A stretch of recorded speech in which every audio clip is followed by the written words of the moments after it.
السلام علیکم ورحمۃ اللہ وبرکاتہ۔ الحمد للہ وحدہ والصلاة والسلام علی من لا نبی بعدہ، اما بعد۔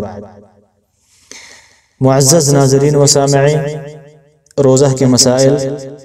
اور رمضان المبارک سوال و جواب کے اس سلسلے میں آج کا سوال ہے کہ اگر کوئی شخص روزہ کی حالت میں بھول کر کھا پی لے تو اس کا کیا حکم ہے، اور جو شخص اس کو کھاتے پیتے دیکھے تو کیا اس کو یاد دلانا ضروری ہے؟ اس کے جواب میں شیخ ابن عثیمین رحمہ اللہ فرماتے ہیں کہ بحالت روزہ جو شخص بھول کر کھا پی لے تو اس کا روزہ درست ہوگا، لیکن جیسے ہی اس کو یاد آئے فوراً رک جانا ضروری ہے، یہاں تک کہ اگر لقمہ یا پانی کا گھونٹ منہ میں ہو تو اسے تھوک دینا ضروری ہے۔ روزہ درست ہونے کی دلیل وہ حدیث ہے جس میں اللہ کے رسول صلی اللہ علیہ وسلم فرماتے ہیں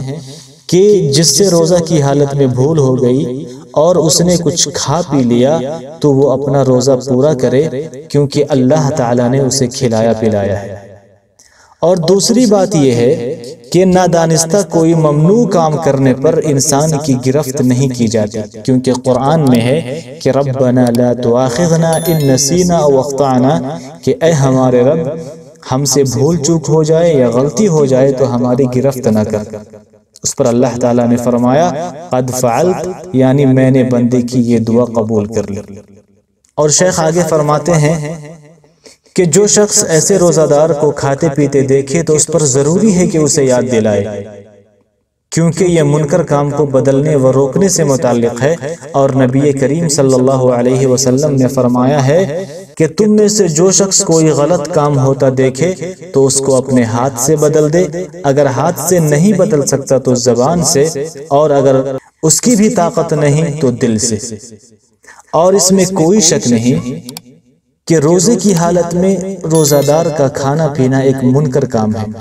البتہ بھول چوک کی حالت میں یہ معاف ہے کیونکہ اس پر مواخذہ نہیں ہوگا، لیکن جس شخص نے اس کو ایسا کرتے دیکھا اور اس کو منع نہیں کیا تو وہ معذور نہیں سمجھا جائے گا۔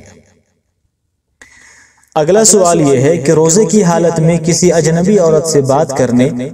یا اس کا ہاتھ چھو جانے کا کیا حکم ہے، کیونکہ بعض دکانوں اور تجارتی مقامات پر ایسا ہوتا ہے۔ اس پر سعودی فتویٰ کمیٹی کا جواب یہ ہے